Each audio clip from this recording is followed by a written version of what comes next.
Hello guys, so welcome to my channel, and ang content natin ngayon ng pag-uusapan natin is all about my 2024 realizations. So ano ba yung mga ginawa ko, ano ba yung mga na-accomplish ko this year, ano yung mga struggle, challenges na pinagdaanan ko, at paano ko siya lahat sinulusyonan.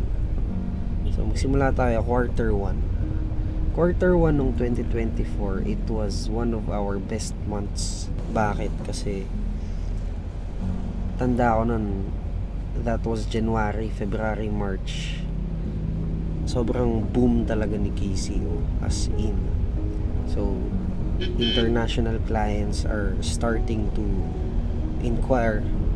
Sobrang daming nangyayaring kakaiba sa usual namin ginagawa sa company.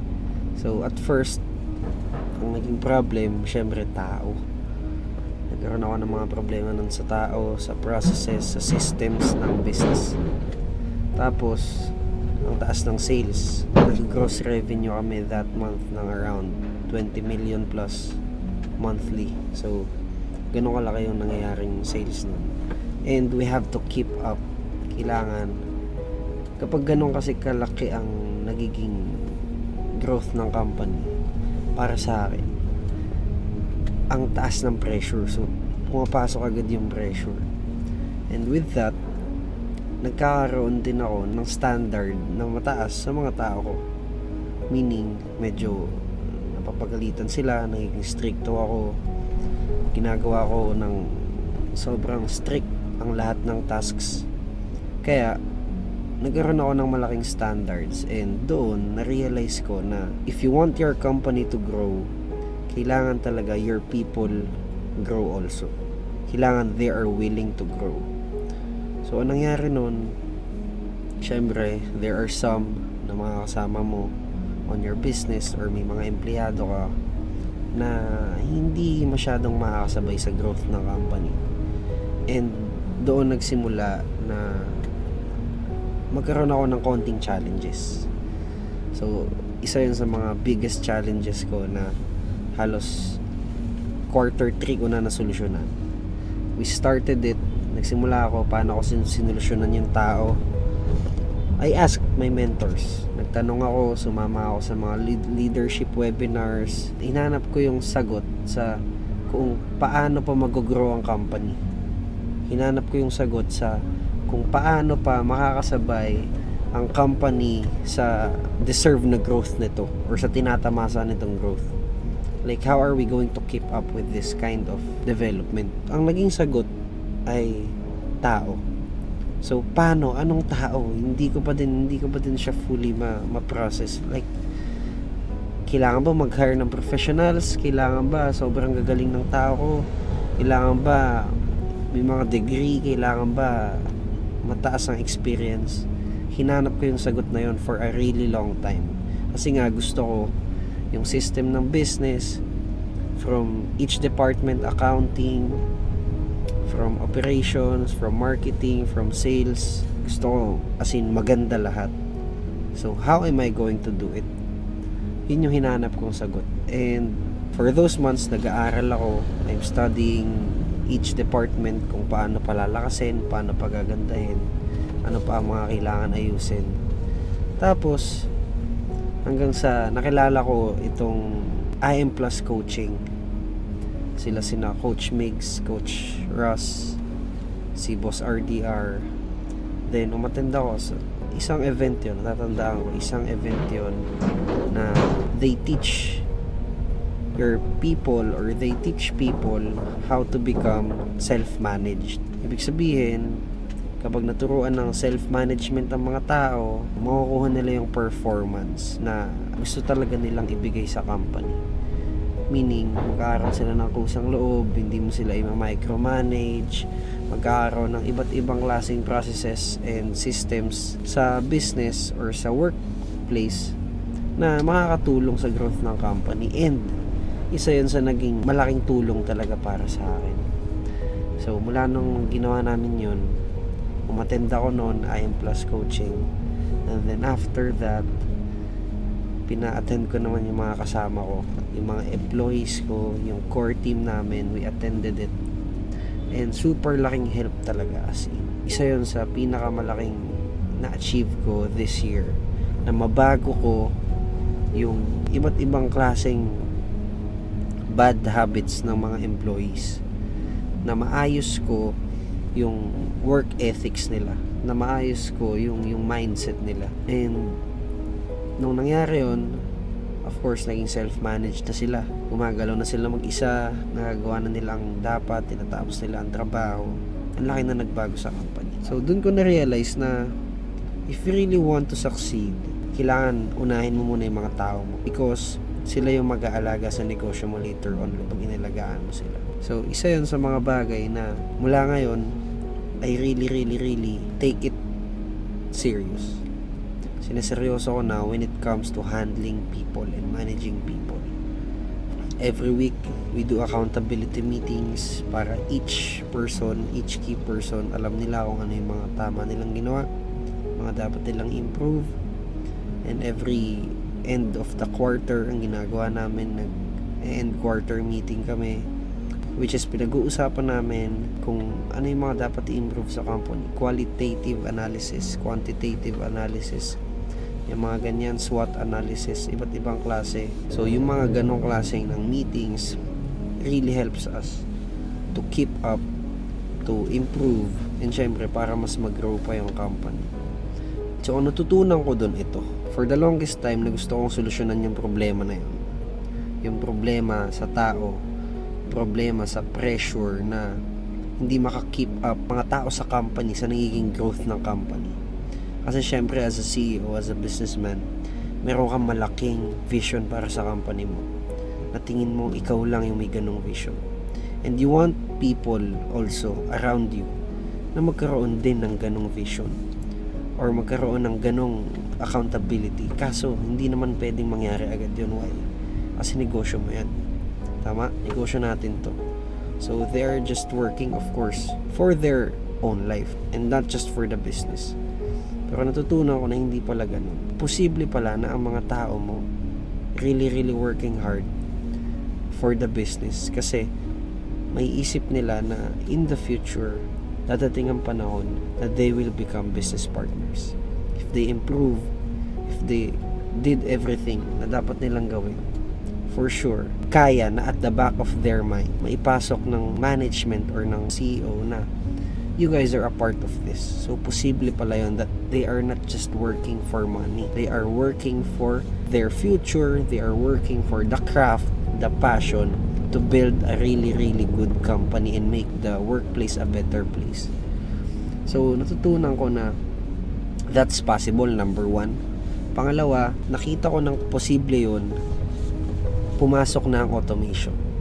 And isa yon sa mga I've worked on for a couple of years sa business ko, automation. Isa siya sa mga I made sure na mangyari. And I am grateful and sobrang happy ako kasi nangyari talaga siya. I'm very grateful kasi nangyari siya no quarter 3. Pagpasok ng September, quarter 3 will end. Dun ko na finally na-automate ang business. Paano ko na-automate? Well, let me tell you one story muna na talagang tumatak sa akin as a businessman and as a business owner. Number one, kapag gusto nating mag-grow ang company, kasi nakikita natin na may malaking vision tayo para sa company natin, sa brand natin, sa product, service natin. Number one thing na ginagawa ng startup, eto sure ako, number one thing na ginagawa ng startup, business owner na nagsisimula pa lang magnegosyo, mag-hire ng professionals. Yun agad ang unang papasok sa isip. Well, bakit? May pera ako eh. I have money. May funds, may budget. So, I wanna hire great people because at the back of your mind, you know that great people, yung mga magagaling na tao, sila yung makakatulong sa business. Yun ang naisip ko. Kung anong naiisip ng marami, yun ang una kong naisip. Honestly. And then, there's this one mentor. His name is Russ. Coach Russ. Tinanong ko siya, Coach, paano ko ba talaga mahanap yung mga key person sa business ko? Yung mga parang ako. Like, how would I do it? Kasi gusto ko magkaroon ako ng mga makakasama ko mag-grow ng business like me. How I work, how I think, how I do tasks, how I finish each and every mission. Gusto ko kagaya ko. Coach, paano? Do I need to hire professionals? Problemadong akong tinanong sa kanya. Sabi niya sa akin, Josh, are you even a professional? Yun sabi niya sa akin. And napaisip ako, sabi ko. Oo nga, no? Sabi niya, Josh, you're now a CEO worth hundreds of millions. And ano ang tinapos mo? Sabi ko, senior high school po. Sabi niya, oh, kita mo? Are you a professional? Pero ikaw ang CEO. Ayan yung standards mo. Ganyan ka mag-isip. Sabi ko, yes. Yes. Tama. Correct. Sobrang tama nun. Di ba? Doon na nagbukas yung idea sa akin na hell no, hindi ko kailangan ng professional. Kasi pag kumuha ako ng professional, for sure, magmamagaling yan. For sure, iisipin na niyan na sobrang laki na experience niya. Most likely, ang mangyayari, hindi na yan makikinig sa'yo. And, magpapabahid lang yan ng malaki at hindi niyan gagawin lahat para mag-grow talaga yung company. Why? Kasi nga, tagal na niyan sa industry. Feeling niyan, alam na niya lahat. So, doon ko na na-realize na, damn, totoo talaga na kung gusto mo talagang mag-grow yung company mo, kung gusto mong yung mga tao mo ay maging kagaya mo, number one thing that you have to do is mentor them. I-mentor mo sila. Yun lang talaga yun. Wala nang iba. You can't just hire some highly skilled professional out there, give him or her a high salary, then expect him or her to work so hard for your company and take your company to the next level. Hindi mangyayari yun. Mangyayari lang yan kapag na-train mo yung mga taong willing talagang matuto, yung mga taong pwedeng matagal na sa'yo and they are showing potential. Nagpapakita sila na kaya nila, na may potential sila.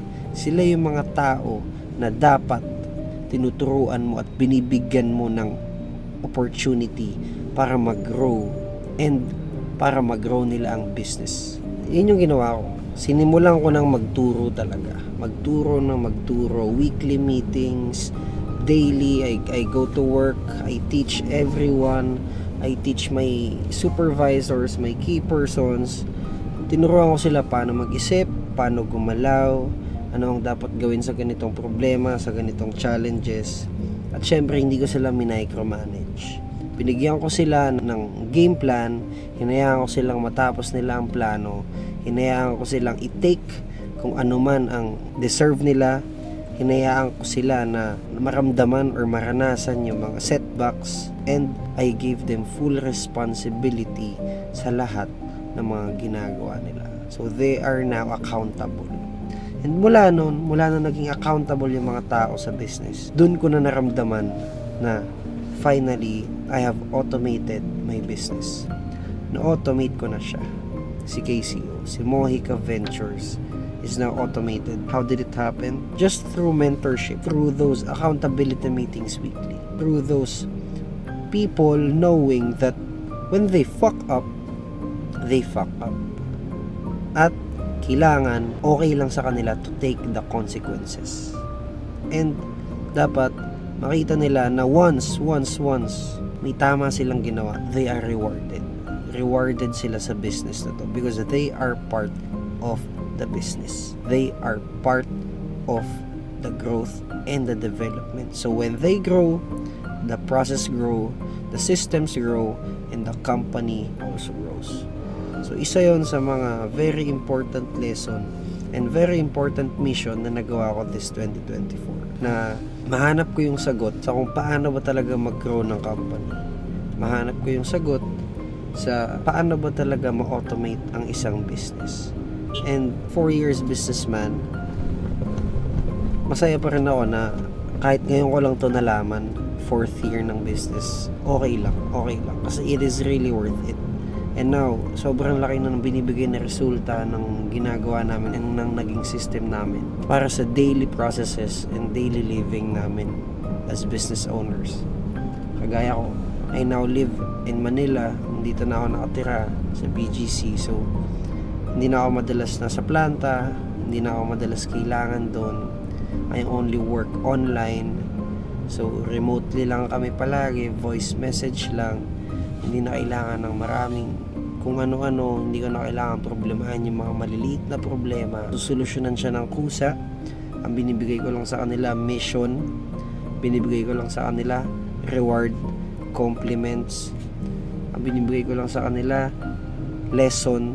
So, I only teach them. And right now, I can say na isa sa trabaho ko na lang is turuan sila ng turuan. Mentor them.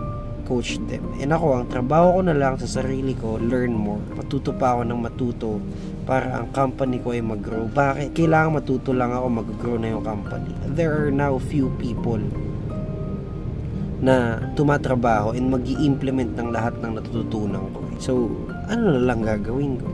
Kailangan ko pang galingan na matuto para kapag nag-implementation na kami, kapag naglagay na kami ng systems in place or ng bagong strategies, maganda ang magiging move. Kasi magagaling naman na gumalaw ang mga tao. So, isa yon sa natutunan ko on how to really build a corporate business. A huge company. A corporation.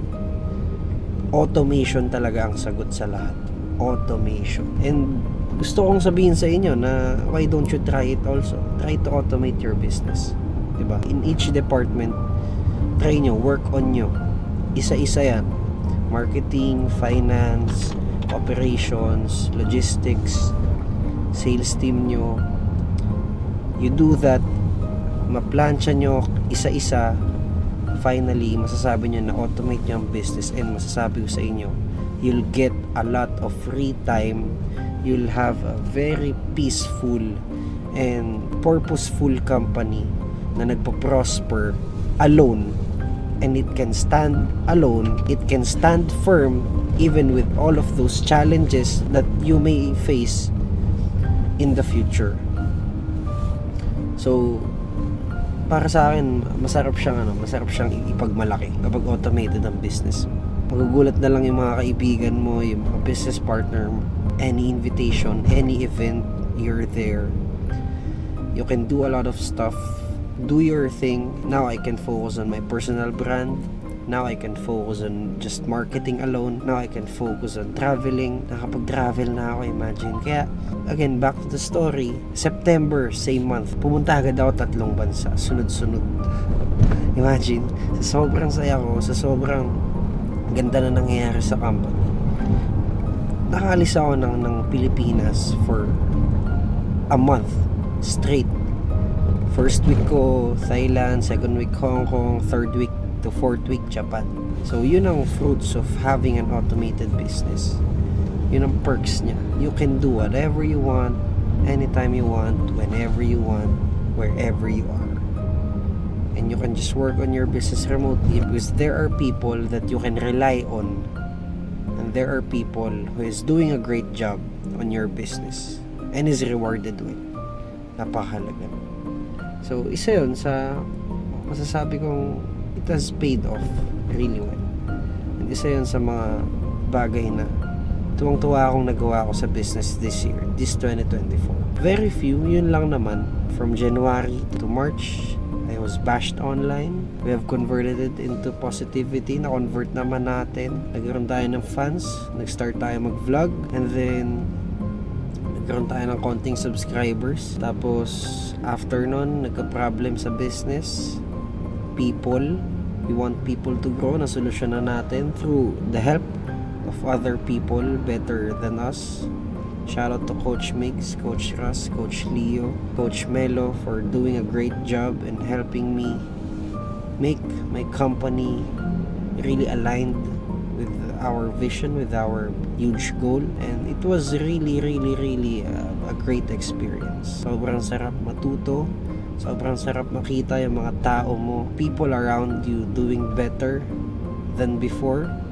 Sobrang sarap na yung mga taong inaakala mo hanggang dun na lang, magkakaroon pa sila ng higher place or higher status in life. Makikita mo na, putya, ganito na pala yung kaya niyang gawin. Sobrang sarap makita yung mga taong nag-grow. The best feeling as a businessman is to see your people grow and become successful in life also. Yun yung best feeling para sa akin ng pagiging isang negosyante. Kaya ako from now on, I always try to make my people better. I don't just make products better. I don't just innovate about the products.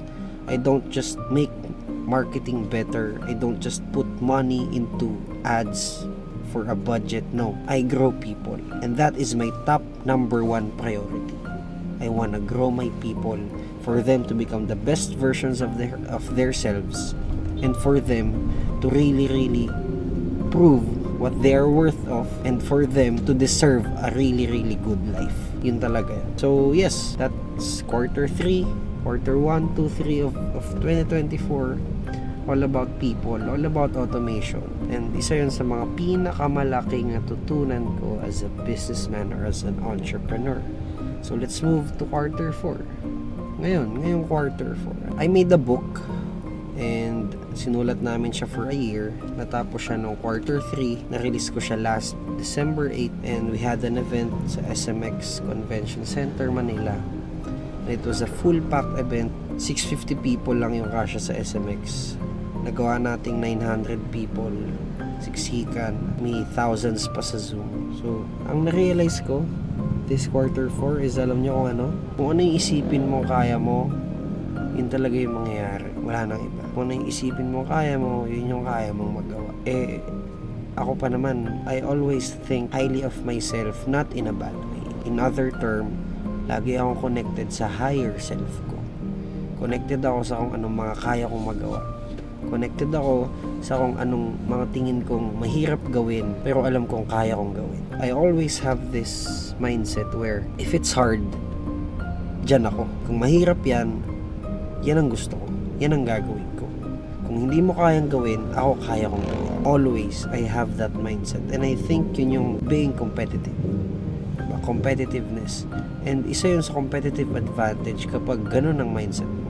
Lalo sa business. If you always think that you can do anything, then you really can achieve anything. What the mind can conceive and believe, the mind can achieve. Kaya para sa akin, napatunayan ko lang ulit na gumagana talaga ang utak, gumagana talaga ang isip. And back to the story, kung paano naging successful yung event. It is my first time doing an event, guys. First time yun. So, masaya kami na sobrang naging successful niya. There are a lot of speakers. It was my first time hosting my personal event with the help of Coach Mix Jose from Usapang Negosyo. Para sa flow, para sa system. Pero the whole event, it was really for the book launching of Minahe Ka ni Muhay Ka ang Makina ng Pera.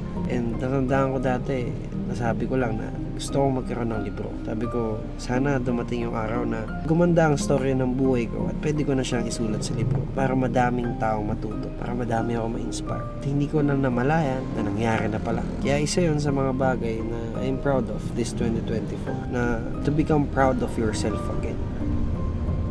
To be aware that still, Josh, you can do what you want to do.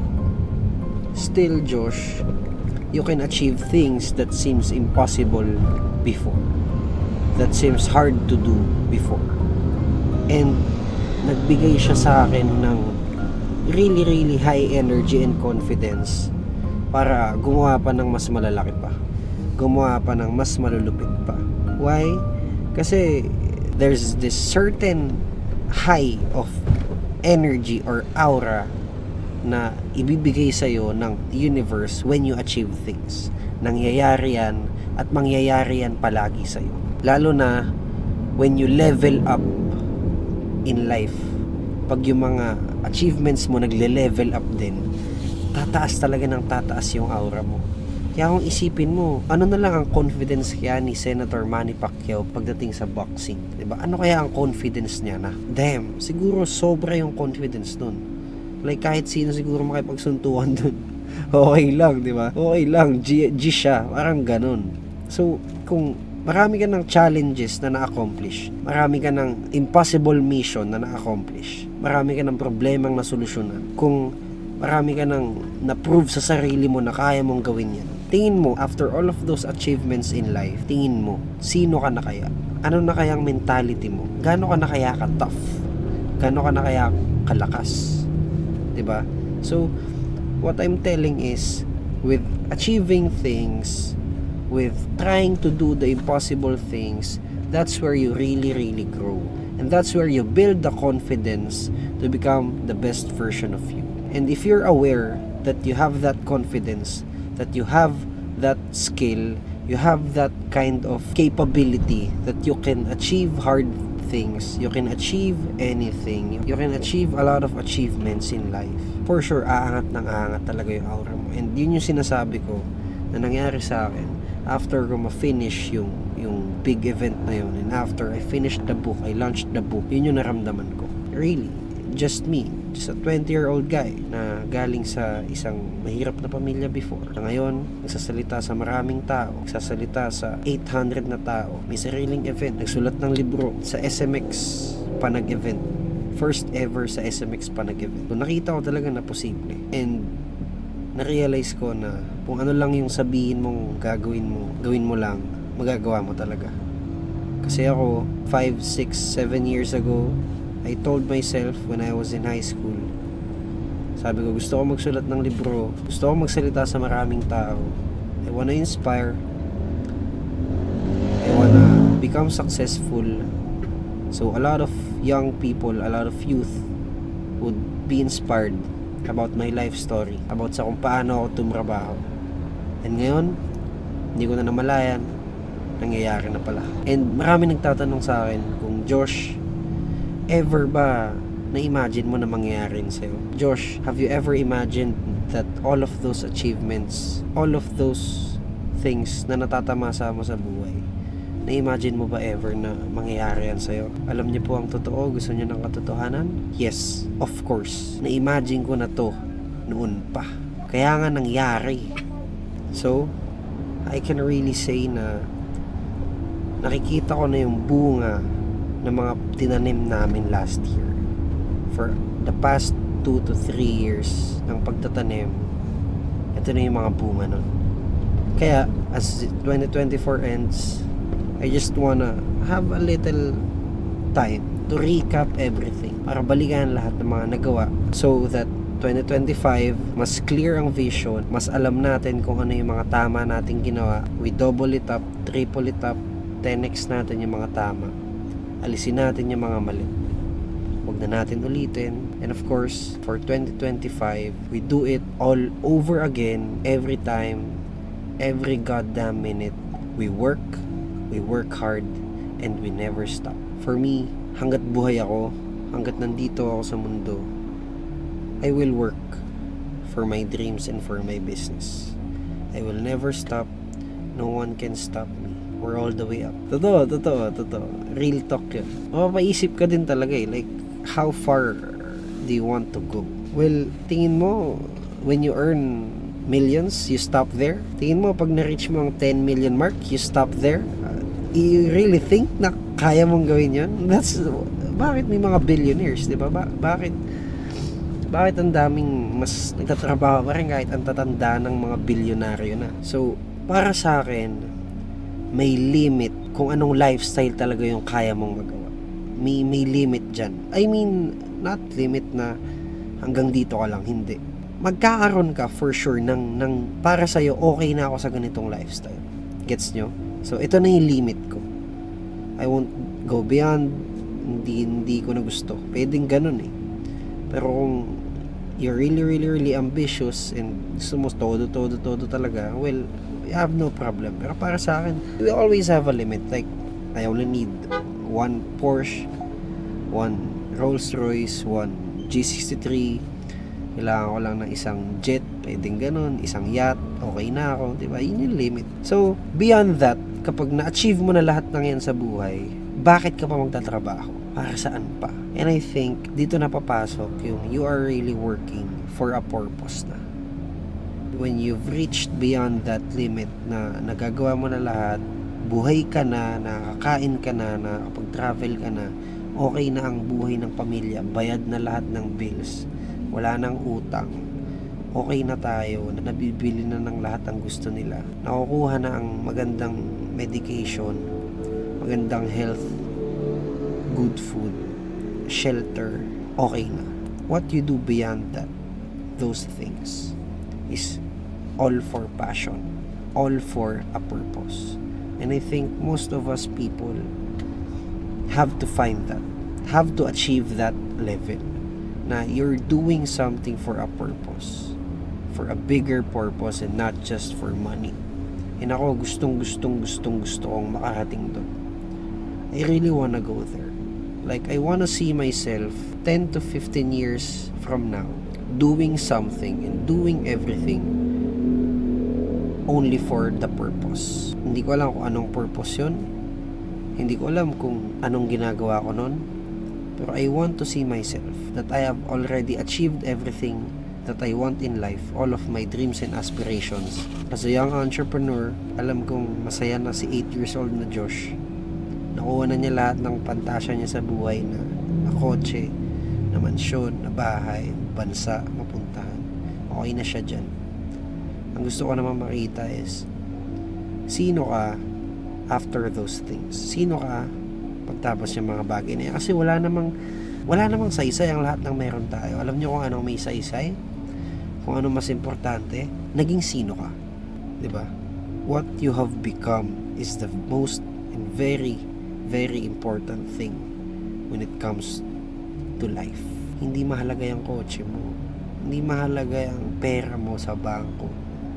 Hindi mahalaga yung kung gaano kadami yung na-achieve mo sa buhay. Ang pinakamahalaga, sino ka after?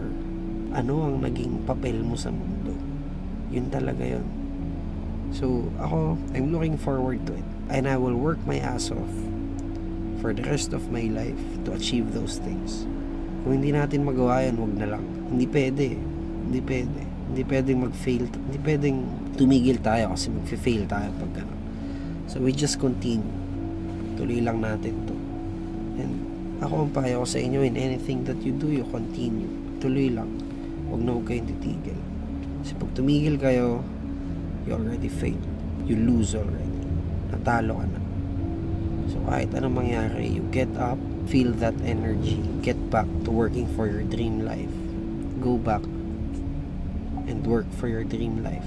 Kasi wala nang iba pa tayong dapat ginagawa kundi ma-achieve natin yung scenario na that you see yourself doing a purpose, not worrying about any commodities in life, not worrying about anything in life, and just doing what you want, doing what you're happy, just doing anything in life.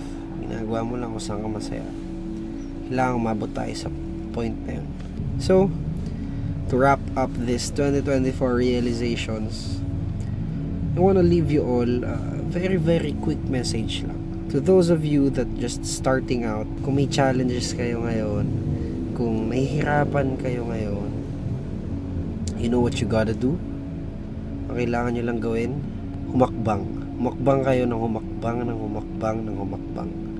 Kahit anong mangyari.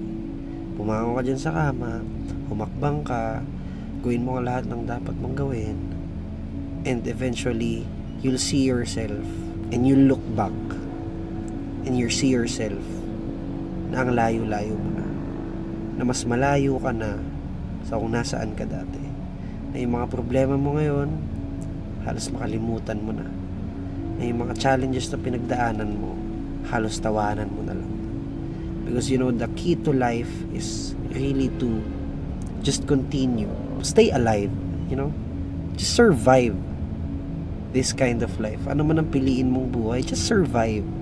Just try to do better every time. Just try to learn every day. Just try to be quick. Just try to use speed to become an advantage and to have the life that you want as soon as possible. Have that urgency. But simple things lang, just really survive para sa akin.